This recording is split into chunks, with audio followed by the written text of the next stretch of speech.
Bonsoir à tous et à tous, merci d'être là ce soir chez Caribe.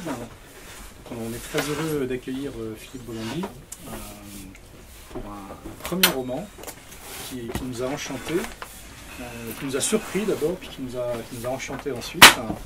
Donc bon, je vais essayer de pas... On a une règle chez Caribe, c'est qu'on essaye, on en parlait d'ailleurs tout à l'heure en introduction, et je sais qu'il ne faut pas normalement faire allusion à des choses qu'on disait avant off the record, mais on essaye de ne pas spoiler les intrigues. Et donc là, il faut faire quand même attention parce que malgré les apparences, on parle d'un mythe que la grande majorité des gens, enfin d'un tissu mythologique que la grande majorité des gens connaissent, surtout les Français grâce à Racine notamment. Mais néanmoins, c'est plein de rebondissements et surprises cette histoire, donc il faut être prudent dans la façon d'en parler. Donc voilà, je vais simplement dire, on parle de... Vous êtes un entrepreneur en bâtiment, non, je plaisante. Ça pourrait, hein. Vous êtes Minos, vous êtes roi, PDG de la Crète, et vous avez à disposition une magnifique infrastructure qui s'appelle le labyrinthe. Et il faut la faire vivre. Enfin, et donc, à l'intérieur, il y a un minotaure, et puis il y a des héros en fait qui viennent un peu de tout le monde connu pour se confronter au minotaure, et c'est magnifique. Mais c'est compliqué de faire vivre les parcs d'attraction. C'est un vrai métier, c'est soumis à des aléas conjoncturels, c'est soumis à des rudes lois économiques, c'est soumis à la concurrence. Et puis, ça dépend aussi un peu de la qualité du spectacle. Donc, il y a tout un tas d'enjeux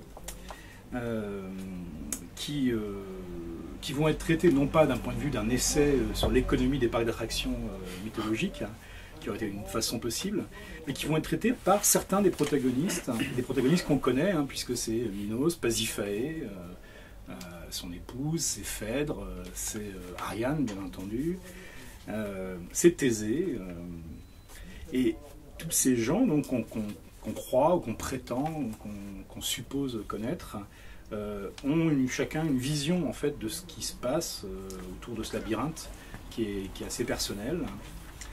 Bon, ils ont leur personnalité contemporaine, je dirais, qui est fidèle à la mythologie, qui peut s'en écarter par moments. Ça, on en parlera tout à l'heure.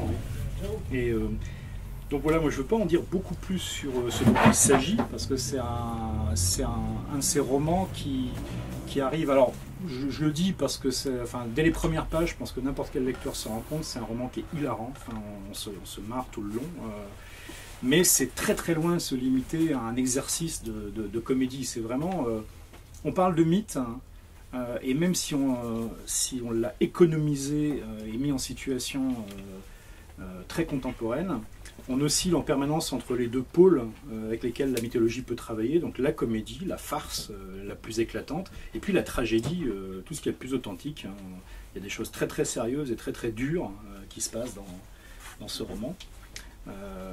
Parce que voilà, c'est pas parce qu'on est responsable, qu'on est une famille responsable de Disneyland qu'on n'a pas des soucis familiaux, des problèmes psychanalytiques réglés. Un tas de choses assez complexes qui apparaissent. Donc c'est un roman qui est vraiment surprenant, et quand on le referme, on se dit bon, je n'avais jamais vu la mythologie comme ça, et quand on dit que la mythologie, une de ses caractéristiques, la mythologie grecque en particulier, mais c'est qu'elle garde une prégnance et une pertinence encore de nos jours, parfois on se dit oui, bien sûr, mais enfin, n'exagérons rien. Et en fait là on se dit mais si, c'est vrai, il y a une façon de relire en fait l'histoire et la mythologie, de la contemporanéiser. Oui, là c'était peut-être un peu audacieux. De la rendre contemporaine, voilà, qui est vraiment saisissante. Et donc je pense qu'on va en lire quelques extraits de toute façon, mais moi j'avais une première question pour Philippe Bolandi, c'est comment ça s'est imposé ce côté parc d'attraction en fait du labyrinthe? Ça s'est imposé par le personnage dont tu n'as pas parlé, c'est le Boniface, qui est le guichetier du labyrinthe. Voilà. Je préfère que ce soit toi qui décide d'en parler en fait. Bah oui, c'est lui qui ouvre le roman, puis il y a beaucoup d'éléments qui sont vus par ses yeux au départ, avant que ça s'élargisse avec tous les personnages de la mythologie. Parce que très vite, dans le projet initial qui était différent, il y avait déjà ce personnage qui était donc le guichetier du labyrinthe. Et quand j'ai décidé d'en faire un roman et donc d'utiliser un peu tous les personnages du mythe, j'avais donc ce personnage de Boniface qui vendait des tickets à l'entrée du labyrinthe, et je me suis dit, donc si c'est un labyrinthe où on paye pour rentrer, c'est qu'on n'est pas vraiment dans la mythologie, dans quelque chose d'un peu plus contemporain, un peu plus capitaliste. Et tout a découlé de là. Je me suis dit, mais qui c'est qui serait prêt à acheter un ticket pour rentrer dans un labyrinthe où il y a un monstre? Donc là est venue l'idée d'aspirants héros, qui est un peu comme une sorte de télécrochet antique où ils espèrent tous devenir le futur Hercule. Donc c'est un peu de ça qu'est parti c'est un peu le fil finalement. Le fil, c'est Boniface. Ce personnage-là qui est incongru effectivement, qui est de tous les personnages. Il y a aussi une attachée de presse, mais sinon... On parlera de l'attaché de presse. Il y a deux personnages qui sont un peu des intrus en quelque sorte enfin, oui et non, parce que tout... Enfin, moi, je pense que finalement on n'est pas choqué que Boniface, que l'attaché de presse. Mais quand on regarde le mythe, parce que le mythe, j'étais assez fidèle au déroulé du mythe.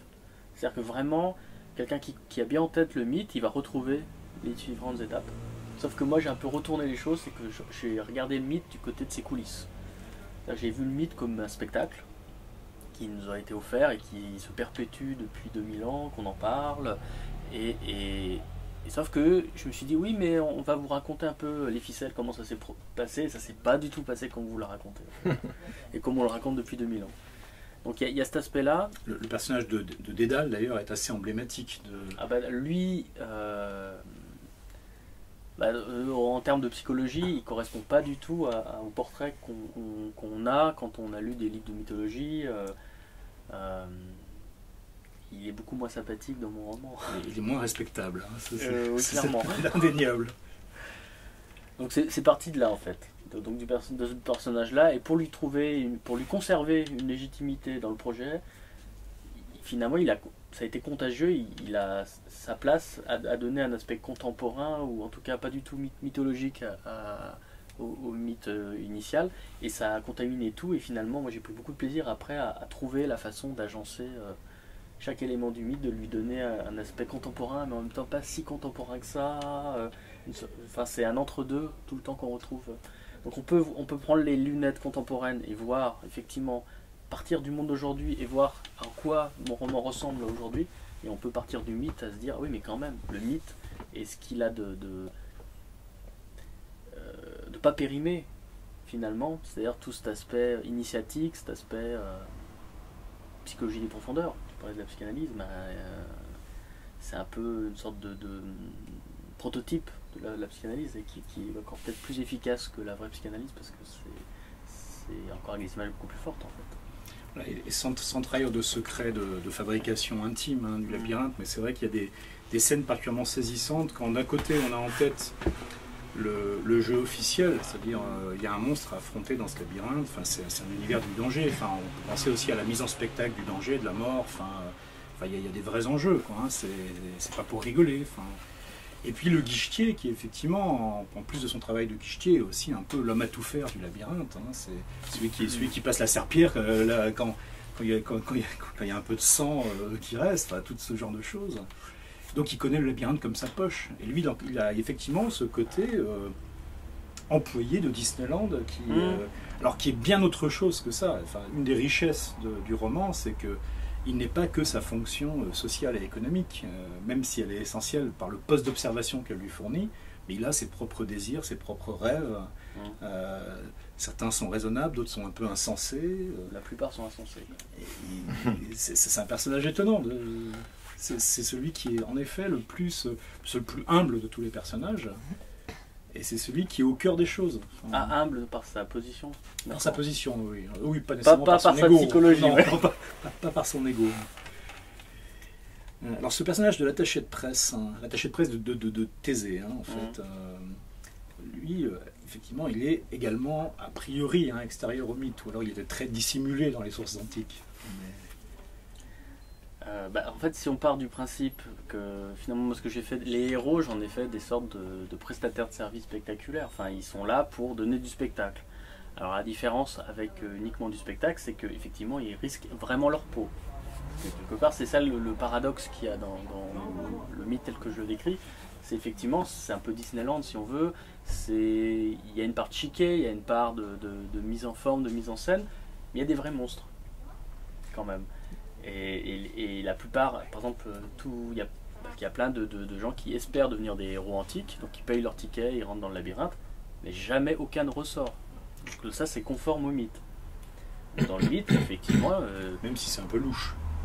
Un peu louche, mais le Minotaure a une telle aura que personne ne s'étonne qu'il y a des centaines d'hommes qui rentrent dans ce labyrinthe tous les jours, et jamais aucun ne sort. Donc... et donc pour revenir à l'attaché de presse, c'est que effectivement Thésée,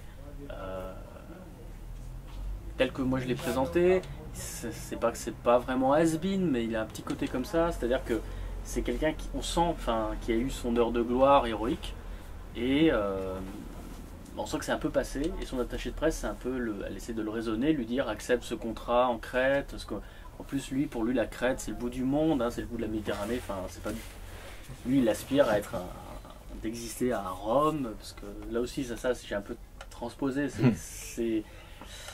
c'est que dans mon univers, c'est que finalement on est déjà dans la Rome antique, alors que c'est pas le cas pour le mythe en fait originel. Et donc elle est là pour lui dire non, mais elle lui a trop dégoté un peu ce contrat pour essayer de se ranger et devenir épouser Ariane en fait, et devenir un peu prince pour comment on appelle ça, raccrocher les gants en fait. Oui, puis avec un côté, oui, bon, c'est bien joli cette vie de héros là qui tue des monstres, mais enfin pense à quand tu auras 50 ans ou 60 ans, il faut un peu anticiper quoi, hein, d'ailleurs, avec tout un jeu, enfin, et que l'attaché de presse fait remarquablement bien, parce qu'il s'agit effectivement, il y a un franc-parler, mais il ne faut pas non plus vexer l'ego qui est quand même fort, hein, de Thésée. Ouais, qui est assez fragile en fait, qui est assez blessé. Donc il ne faut pas trop lui dire non plus qu'il commence à avoir des bourrelets et que ça va faire baisser les indices de retransmission, enfin quasiment. Enfin, et il y a toute une façon de le manipuler, mais pour son bien. Hein, Pour son bien, ça se discute. Mais j'essaie de faire attention de ne pas trahir. Hein, c'est pas facile, hein, comme parce que moi j'ai été surpris toutes les 15 pages, donc il faudrait que s'il y en a parmi vous qui l'ont pas encore lu et qui vont tout à l'heure en prendre 2 ou 3 pour offrir. Une palette. Voilà. Il y a ce plaisir en fait. On croit être en terrain connu, aussi bien par le côté Panem et Circenses, enfin justement, on se dit bon bah oui, ok, c'est une lecture en fait de l'univers du spectacle, de la société spectaculaire marchande, et donc on est en terrain familier ou on est dans le terrain du mythe et on est également en terrain familier. Et malgré ces deux supports extrêmement puissants, en fait, on est sans arrêt déstabilisé. Et là, je trouve qu'il y a un art de romancier qui est quand même très technique. Parce que... Là, c'est aussi dû, je pense, au départ, tous les personnages. Peut-être Boniface échappe à ça au début, mais c'est tous des archétypes.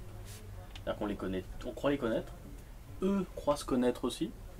Parce que finalement, c'est comme si eux, ils étaient victimes aussi de la retape qui était faite sur eux-mêmes, ou et sur leur image publique, en quelque sorte, ou familiale. C'est frappant chez Ariane. Ariane, oui. Ou quelque part, elle singe, elle croit être très libre, et en fait, elle singe le regard des autres sur elle. Enfin, il y a quand même ça qui est assez une sorte de cycle, où c'est comme une des grandes problématiques, au-delà de l'histoire, des surprises, c'est quand même, je crois que pour moi, hein, sur le plan intime, un des thèmes, c'est comment, et c'est en ça que c'est contemporain, c'est comment trouver sa place par rapport à la société, mais par rapport à ses propres désirs. Et parce que c'est vrai que c'est comment dire, c'est vrai que d'un côté c'est des archétypes, mais d'un autre côté ils sont quand même tiraillés par leurs désirs. Ça vient quand même même Thésée au début, qui est une sorte de brute épaisse, enfin c'est un peu un bonnet quoi, enfin on l'imaginerait bien, enfin je sais pas, moi je suis pas lecteur de ce que j'ai fait, mais un peu acteur de série B avec le brushing, enfin, on pourrait imaginer ce type de personnage, un peu creux, d'ailleurs tout le monde le prend pour un idiot, enfin l'attaché de presse la première, et effectivement il a un aspect idiot, mais pas que, parce qu'effectivement il a une épaisseur, enfin moi je pense que c'est ça aussi qui surprend peut-être, c'est que je suis parti, effectivement j'ai pris, comment dire, je me suis servi dans le mythe, c'est-à-dire que les personnages ils sont tout faits, Et en plus, certains, je pense à Fed par exemple, j'ai outré, enfin même tous, Dédale, Minos, enfin j'outre certains traits, et au début c'est des sortes de caricatures, c'est assez grimaçant. Alors certains restent grimaçants jusqu'au bout, mais parce qu'il faut des contrepoints, mais la plupart des autres, j'espère, hein, si ça fonctionne, c'est que c'est des... au début, effectivement, c'est des sortes de caricatures, et j'espère que finalement il y a quelque chose de leur humaine condition qui va nous surprendre et qui les surprend eux-mêmes, parce qu'ils vont pas forcément aller où ils s'attendaient à aller, quoi. Non, puis je trouve qu'il y a en effet un vrai enjeu pour la majorité d'entre eux.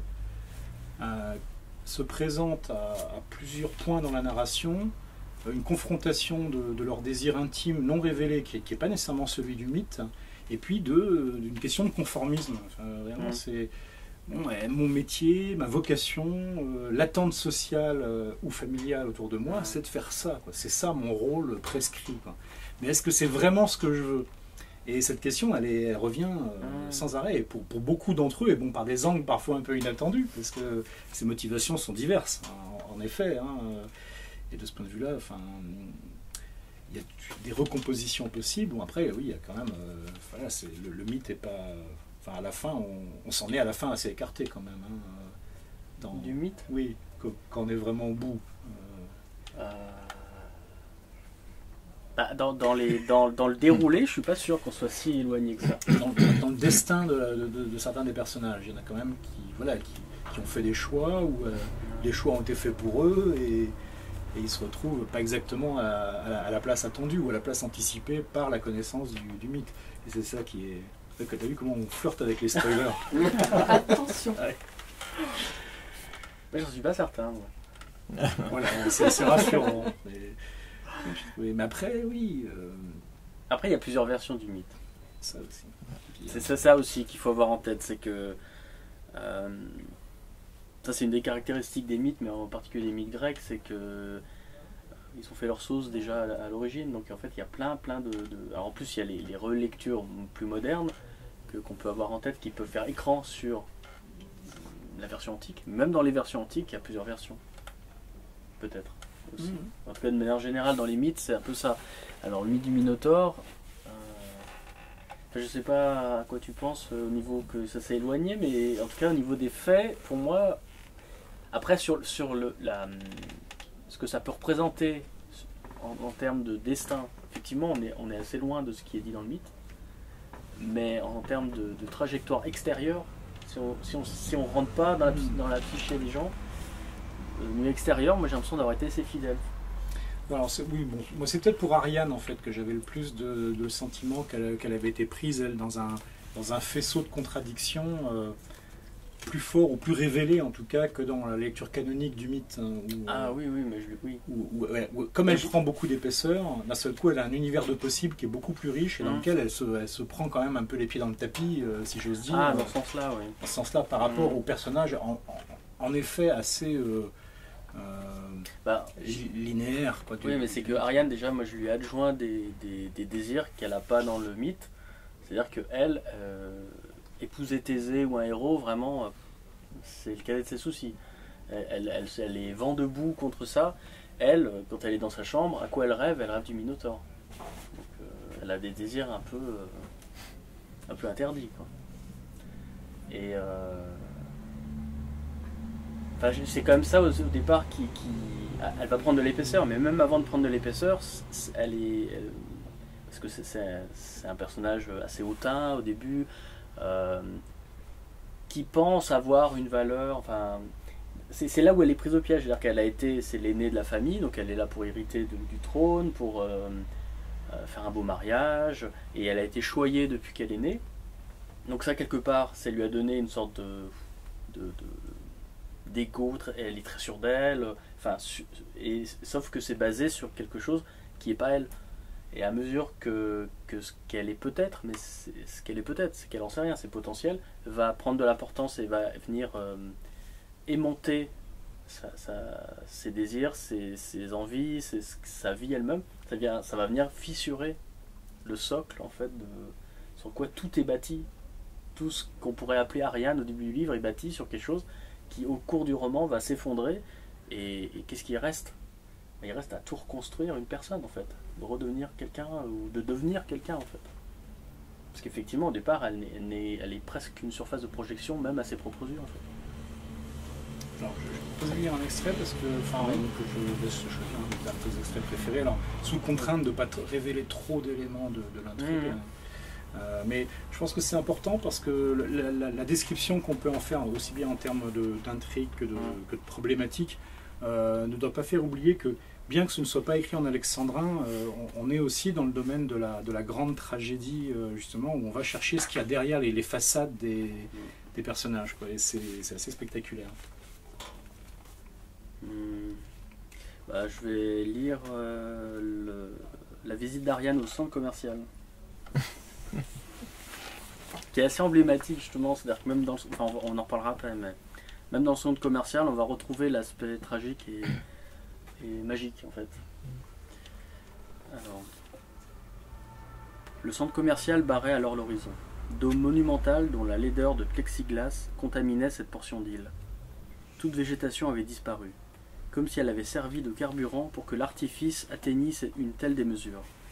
L'approvisionnement continu amenait d'inquiétants drones aux allures d'insectes métalliques à envers le ciel, évocateurs de ces dragons légendaires tournoyant en proximité d'un trésor. Implacables, des tunnels noirs avalaient sans satiété leurs flots motorisés. Descendu de voiture, Ariane eut un frisson. Avec ses mécaniques alignées, avec ses agents solennels que d'obscures manœuvres absorbaient, avec son silence surréel de cave, le parking lui faisait chaque fois cet effet. Elle se retint d'accélérer le pas et l'ascenseur se referma sur elle. La machine verticale la propulsa si vite qu'elle ressentit un vertige interne. Le grand magasin avait la démesure du centre. De monstrueux escalators emportaient leur part d'hommes hors de vue. Après un intermède où tout le mystère résidait, les caisses, indénombrables, à leur tour dirigeaient ces hommes dans des entonnoirs de fer avant de le disperser. Ariane se trouva hors de vue. De larges photographies d'icônes sexuelles à l'air méchant ponctuaient sa marche. Des vendeuses dont la tunique ajourée rendait le corps offert, pourtant refusé, accompagnaient sa marche, pareilles aux officiantes d'un culte tu. De plus en plus dérangée par ce cortège sans parole, Ariane s'enferma dans la cabine que lui ouvrait une fille au corps menu parsemé de savantes cicatrices en forme de fleurs. Enfin seule, Ariane attendit, droite et inquiète. À la différence des autres, elle ne venait pas ici pour acheter, mais lorsqu'elle avait besoin d'un conseil. D'habitude, son double en pitié s'encadrait tout de suite dans la psyché à pattes de lion, et qu'il ne le fit pas inquiéta la princesse. Le drapé litvin dissimulait le contreplaqué du cagibi et feutrait à la perfection les bruits extérieurs, les muants en chœur à bouche fermée. Élégant à regarder, ce drapé rendait crédible la magie d'un double diseur de vérité. Depuis ses 12 ans, Ariane écoutait attentivement les charades dans la plus pure tradition de cet oracle, qui grandissait et embellissait en parallèle d'elle, et elle en tenait compte chaque fois que le message allait dans son sens. N'en ayant jamais parlé, elle ignorait si les autres filles de roi possédaient aussi leur oracle. Son orgueil lui soufflait que non. Enfin, le double était là. Sans prévenir, silencieux, il avait pris la place et la forme du reflet. Contrairement à la coutume, il ne parla pas. Immobile, n'imitant pas les gestes d'Ariane pour la tromper, il la dévisagea comme jamais auparavant, la fouilla avec les trous d'ombre de ses yeux. Dans son bel ensemble ouvert sur la chair froide, il avait tout l'air d'un double néfaste, maléfique, digne des contes terrifiants de sa petite enfance. Ariane eut soudain peur pour la première fois, peur de se perdre, de ne pas réussir à se retrouver. J'ai lu un peu vite. Je vous lis un très très bref extrait, si tu veux bien, mais qui se passe un peu avant, hein, mais qui est dans l'intimité familiale, avant qu'elle se projette en fait vers l'environnement commercial. Et j'aime bien parce que ça vient très très tôt dans le roman, et tout de suite on rentre un peu dans cette famille royale un peu particulière, qui concentre à la fois tout le pouvoir et en même temps un sacré sac de désirs un peu contradictoires les uns et les autres. Ouais, ça me gonfle, j'en ai marre que personne ne sache faire des œufs pochés dans cette baraque. Maman, on les défend pas ou ça va m'énerver. C'est des œufs brouillés, tout dégueulant leur jaune, et pas des pochés comme j'aime. Phèdre touillait du bout de sa fourchette le contenu de son assiette. Pasiphae, exténué d'être descendu prendre le petit déjeuner plutôt que de se l'être fait servir au lit, restait prostré, les oreilles de sa bergère commode comme paravent et cocon. Elle ne s'opposait plus à sa cadette autrement que par procuration, quand Minos passait la nuit chez lui et le regrettait à cause des bagarres dès le matin. Elle ne s'opposait pas davantage aux lubies prétentieuses d'Ariane, mais l'insolence canaille de Phèdre la dévastait en direct. Ça me tue de devoir apprendre son métier à cette grosse vache des cuisines. Blonde évaporée qui en joue afin d'échapper aux sanctions, les Anglaises en torrent lourd sur les épaules et les seins, cambrée quand son corps ne le permettait pas, Phèdre avait tout de la petite salope à la mode antique. Elle complexait, comme tout cadet, mais se savait la plus affriolante de la fratrie, même s'il lui fallait en faire des tonnes et n'être jamais totalement rassurée. Il n'y avait bien qu'à l'intérieur du palais et en famille qu'elle se montrait sous sa nature autoritaire et tracassière, plus près d'un dragon domestique que d'une pin-up. Autrement, elle déployait ses charmes et multipliait les coups sans suite qu'on lui prêtait dans la presse et les salons. J'aime bien ce personnage de Phèdre, en fait, qui donne tout de suite, au bout de 10 pages, une tonalité du fait qu'on ne va pas être exactement dans Racine, même si on en est beaucoup plus proche qu'on ne peut croire par bien des aspects, à mon avis. Je trouve que derrière tout ce masque très très réussi de comique farceur, c'est très tragique tout ce qui se passe. Moi, ouais, je suis assez d'accord. Je suis même carrément d'accord. Ça fait partie de ces livres où on ne peut pas s'empêcher de rire, et puis en même temps on est saisi de vertige régulièrement en disant mais c'est atroce, pourquoi je suis en train de rire, c'est complètement atroce ce qui se passe. Et je trouve qu'il y a des ressorts qui pour moi touchent aussi du côté, alors, parce que le livre n'est pas rattachable spécialement à du genre, même s'il y a ce substrat mythologique de façon très directe, mais il y a je trouve des ressorts qu'on retrouve dans un certain type de fantastique, d'un fantastique justement de la farce horrible.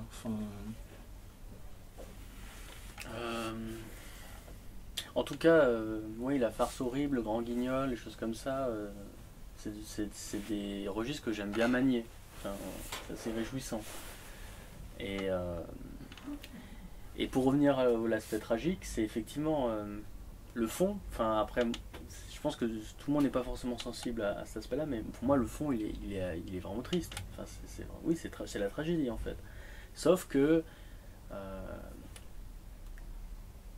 la tragédie, je trouve que c'est intéressant aussi de ne pas l'amener tout de suite et qu'il n'y ait que ça. Parce qu'au bout d'un moment, on n'a pas forcément envie de lire ça non plus, quoi. Et moi, j'ai pas forcément envie d'écrire ça. Parce que c'est un mélange entre écrire, je trouve, c'est un mélange entre, il y a des choses, c'est un peu comme les personnages, il va y avoir des désirs, des choses qui poussent, qui ont besoin de trouver une forme, qui ont besoin de s'exprimer, et je pense que c'est plus l'aspect tragique. Et à un moment donné, il faut trouver du plaisir. Moi, pendant que j'écris, et j'espère pour le lecteur aussi. Et ce plaisir, je pense qu'il vient après d'amener effectivement des décalages, des choses où on va rigoler, des clins d'œil alors effectivement jouer avec la mythologie, mais jouer avec d'autres choses qui sont connues et qui vont peut-être résonner. On va se dire ah mais ça me fait penser à ça, mais c'est un peu bizarre, c'est déformé, je reconnais pas sûr, mais ça doit être ça quand même. Nourrir en fait le lecteur. Enfin moi c'est ça, c'est nourrir aussi bien son plan intellectuel, sensuel, comique, le lecteur, pour faire passer la pilule amère du fond, effectivement, qui est plutôt... Il n'y a pas beaucoup de personnages, sans spoiler, il n'y a pas beaucoup de personnages qui s'en sortent vraiment bien, quoi. Non. Personne n'en sort très grandi. Très grandi, non, mais justement, parce que par rapport à... J'ai mis une petite phrase de Machiavel en exergue. En sortir grandi, est-ce que c'est vraiment... Parce que souvent ils sont aux prises avec ça au début. Vu que c'est des personnages mythologiques, ils ont à voir avec une certaine grandeur, avec une vie plus grande que la vie, une vie héroïque. Et est-ce que c'est pas un chose-trappe dans laquelle on s'éteint? Parce que il y a quand même cet aspect-là. C'est vrai qu'on va pas raconter la fin, mais Ariane, elle est aux prises avec beaucoup de choses. Elle a effectivement les possibles, ils sont très ouverts et en même temps ils se referment assez fort par moments. Et la façon dont elle finit, c'est pas grand, mais pour moi c'est ouvert, c'est à voir, on peut le voir comme tragique ou comme plutôt plus authentique en tout cas peut-être. Enfin bref. Mais il y a aussi quelque chose qui se joue avec Thésée, parce que tu mentionnais tout à l'heure que très tôt dans le livre, il y a ce côté bellâtre, effectivement de série B, avec le choix des angles de vue pour apparaître à son mieux en couverture de magazine. C'est vraiment ça l'enjeu, et il faut nourrir sa renommée, effectivement. Il y a un côté, oui, la prise de risque, mais attention quand même, il y a un fond de commerce. Produit, voilà, il ne faut pas se retrouver avec des balafres ou ce genre de blagues, parce que là, d'un seul coup, ça serait quand même très mauvais pour le business. Et avec ce côté un peu benet, oui, et Thésée lui aussi se modifie en cours de récit, c'est-à-dire que lui aussi commence à déjouer et sans recours à de la trahison vis-à-vis du lecteur, c'est-à-dire que ça se fait assez naturellement. Il y a des événements où tout à coup, hop, il réagit un petit peu en dehors de son personnage, de son personnage officiel, mais il y a quelque chose qui se passe, et moi j'aime bien la façon dont Thésée évolue en fait dans ce roman. Et il se transforme pas en Crète. Il se transforme pas complètement non plus, mais... Non, c'est en Crète. Ouais. Ça se passe en Crète aujourd'hui, de nos jours. Non, c'est justement, il y a des éléments contemporains, mais c'est pas aujourd'hui. D'accord. Il y a des éléments antiques, mais c'est pas dans l'Antiquité. On est dans quelque chose de c'est atemporel. Atemporel, d'accord. Quand même plutôt. Et plus le domaine du rêve, du fantasme. Enfin, ça c'est quand même très puissant chez les personnages, mais dans l'univers également. Enfin, je pense qu'il y a des choses qui sont pas acceptables sur le plan de la raison, sur le plan, mais qui passent. Enfin, j'espère, parce que on est quand même, on suit le fil de certains fantasmes en fait. C'est ce qui va unifier, je pense, deux époques, deux registres qui a priori ne peuvent pas fonctionner ensemble, sauf qu'il y a un courant entre les deux. Je pense que c'est ça qui fait que ça tient. Oui, parce que tous les personnages disposent d'un pouvoir qu'ils utilisent d'ailleurs, mais qui n'est pas un pouvoir magique en effet. Enfin, il n'y a rien de surnaturel, mais c'est le background en fait qui leur fournit les moyens de tirer la réalité et leurs désirs et de les faire se rapprocher d'une façon qui est fantasmatique en réalité, mais qui fonctionne, jusqu'à un certain point. Il y a tout un tas de choses qui, dans une lecture réaliste, on dirait mais c'est quoi ce délire, ce n'est pas possible. Qui en mythologie pure n'aurait pas lieu d'être, parce que ce serait trop prosaïque ou justement trop mécaniste, et la mythologie ne se soucie pas, n'a pas à rentrer justement dans les coulisses et les décors, là où on fait bouger les trucs. Mais les personnages, sans en être nécessairement conscients, mais ils ont cette latitude, ils peuvent quand même forcer pas mal de choses, et ils le font d'ailleurs, chacun leur tour, sous des formes différentes. Alors, peut-être le plus audacieux de tous étant au fond le plus minable au départ sur l'échiquier. Oui, le guichetier. Le guichetier qui lui a pas froid aux yeux de ce point de vue-là. Là, on est juste dans l'extrême limite. Après, on commence à spoiler. Mais bon, pour l'instant, on n'a rien spoilé, franchement, on ne savait pas de quoi ça parle. Oh. Qu'est-ce qu'il a fait, le guichetier? Quelque chose. Vas-y. Non, vous ne savez rien. En même temps, le guichetier, pour qu'il puisse trouver... parce que c'est vrai qu'on commence le roman avec lui. C'est lui qui ouvre.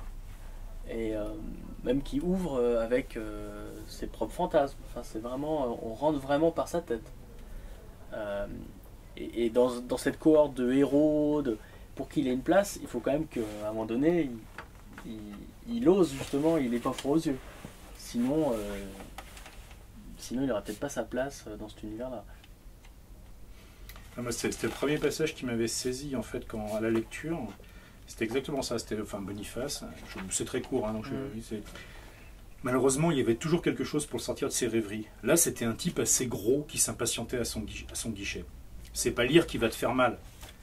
Boniface posa le livre derrière son comptoir. Il ne cornait jamais les pages, se contentait de laisser le livre ouvert, dos vers soi, mais savait les vrais lecteurs détruire les leurs à la lecture.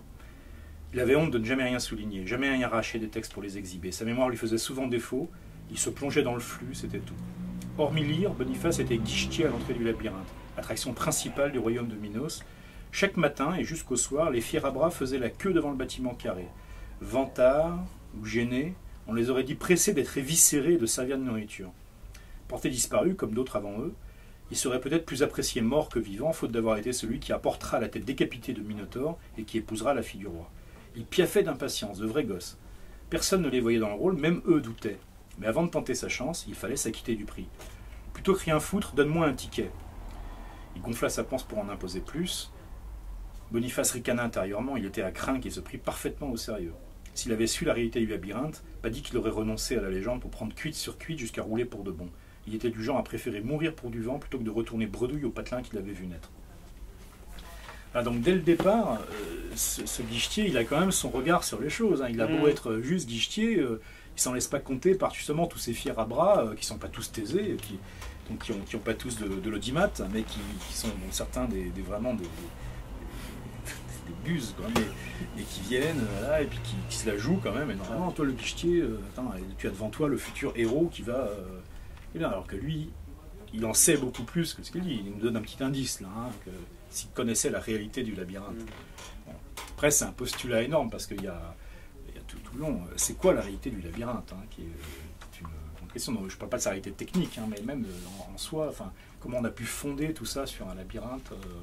Et là, on rentre dans le mythe qui lui reste tout à fait présent. Et on parlait tout à l'heure du fait que c'est un des mythes les plus forts en psychanalyse, en fait, aussi. Et que c'est pas complètement par hasard. C'est que là, on est vraiment dans le choc des désirs, des réalités, des possibles, du début jusqu'à la fin, quoi, avec des questions d'acceptation. Parce qu'effectivement, je pense que c'est pas par hasard que j'ai choisi ce mythe. C'est plutôt lui qui m'a choisi d'une certaine façon, parce qu'il y a tout un processus pour arriver à un roman, mais quand même, il y a l'aspect un peu, pour le coup, spectaculaire, graphique, c'est-à-dire l'homme à tête de taureau, le labyrinthe, c'est des choses, c'est assez séduisant d'essayer de s'y confronter. Et puis il y a aussi que le mythe du Minotaure, c'est quand même un mythe qui, effectivement, on parle beaucoup de psychanalyse, mais en tout cas qui est un mythe intérieur. Moi je trouve qu'on peut vraiment entendre l'entrée de Thésée dans le labyrinthe comme l'entrée de Thésée en lui-même. Et finalement le Minotaure, ça serait un monstre mais intérieur.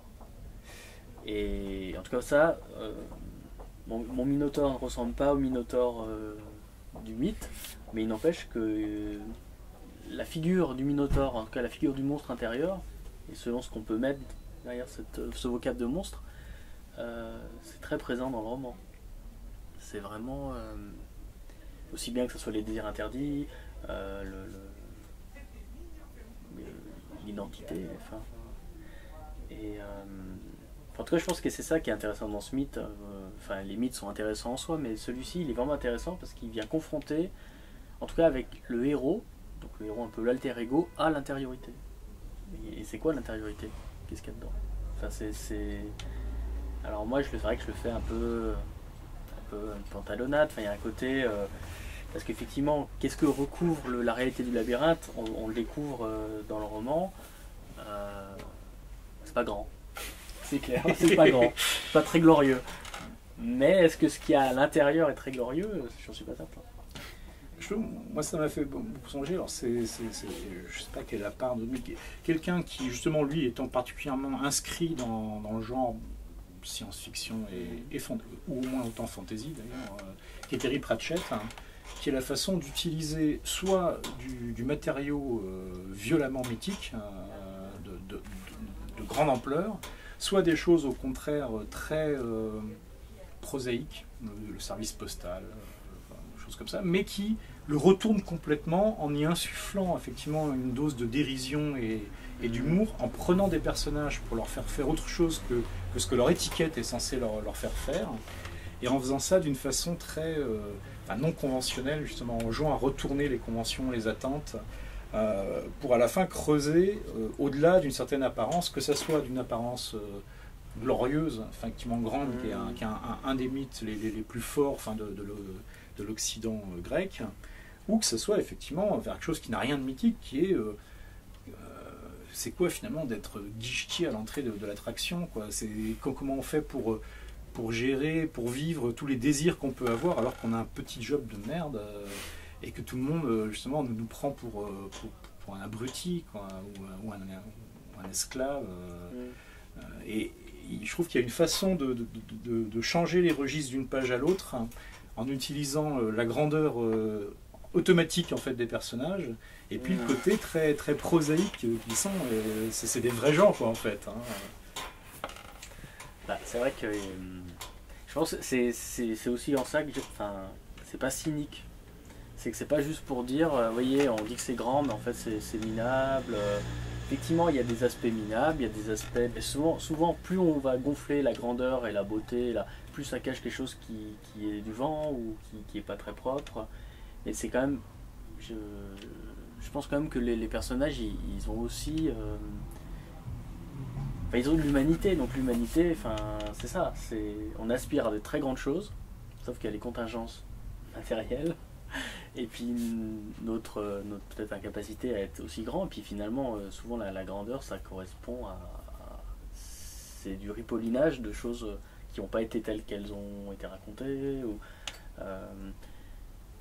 et c'est parce que finalement les personnages au début on disait ils étaient prisonniers un peu du regard des autres, mais ils sont aussi beaucoup prisonniers du récit qui eux-mêmes se font à eux-mêmes et que souvent c'est ça, c'est qu'en gros ils vont s'entretenir de oui mais moi je suis Phèdre donc je suis comme ça, je suis l'allumeuse, de toute façon c'est moi la plus sexy, ma soeur c'est qu'une pain-bêche, et elle tourne là-dessus.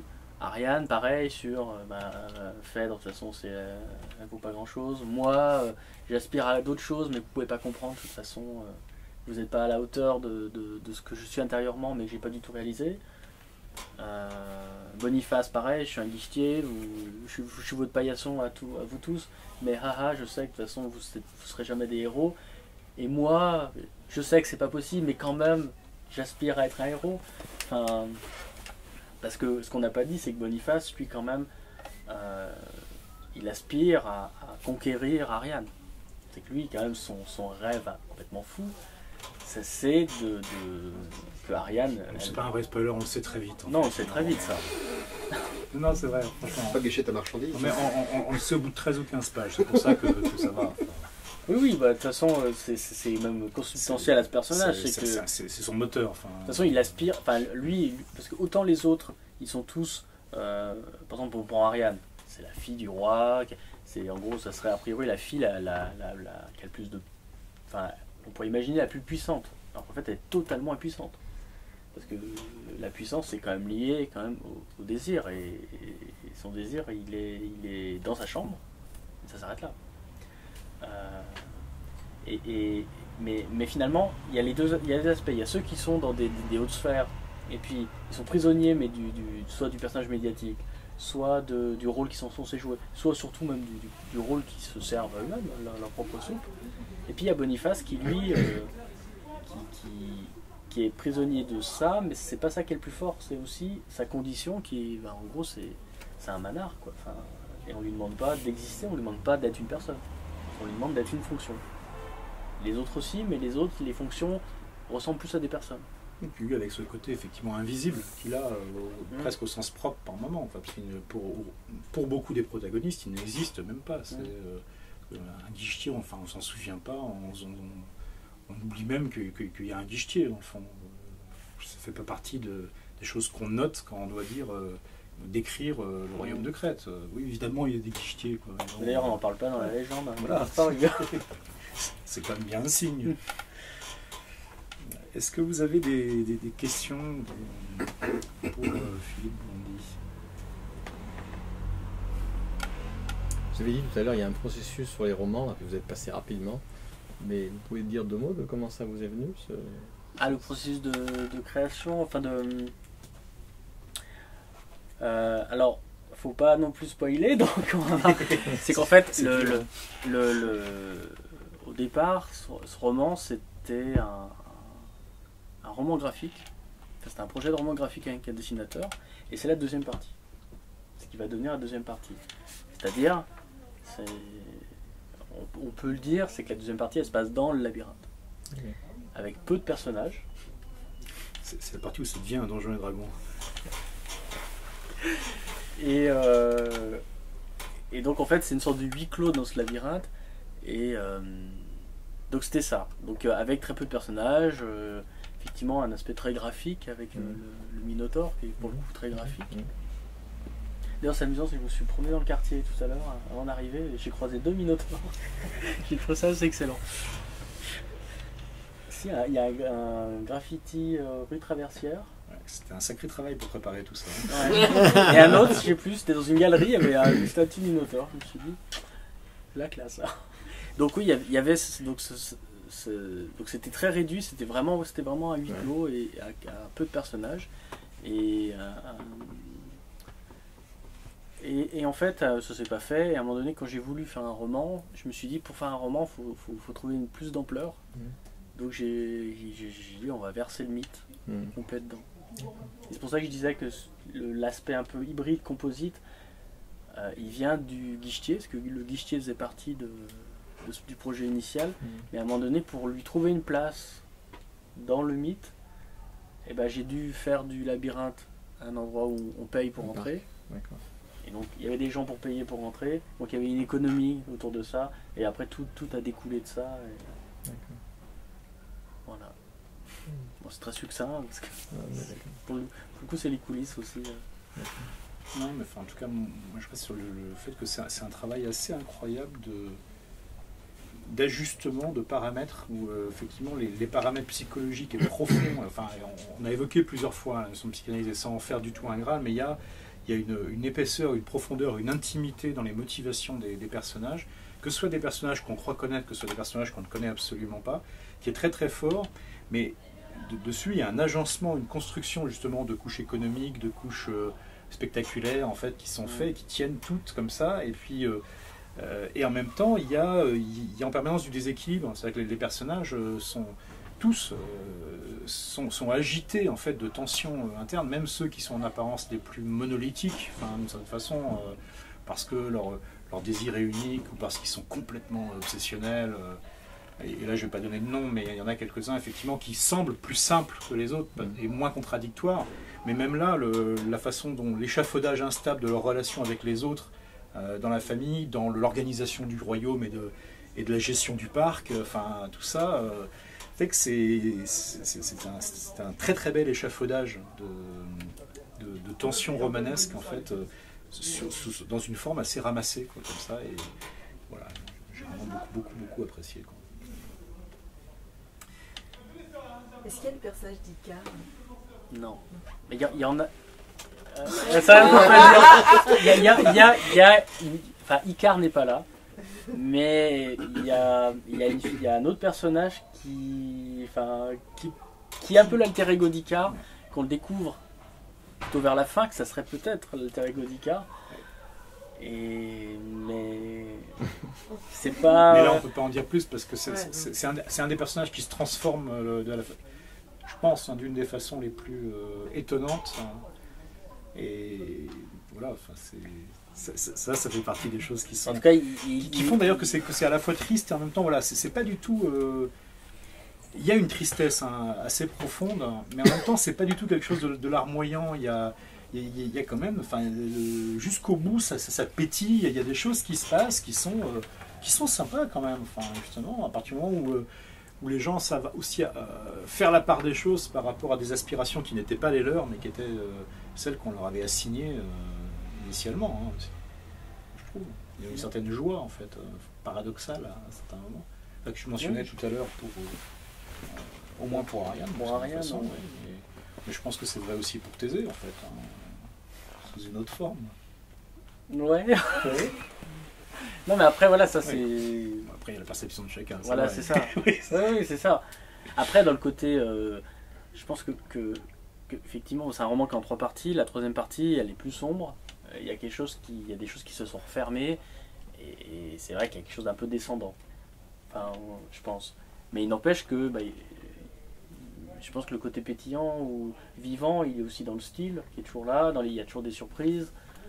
Puis les personnages, ils se débattent, hein, ils n'ont pas dit leur dernier mot.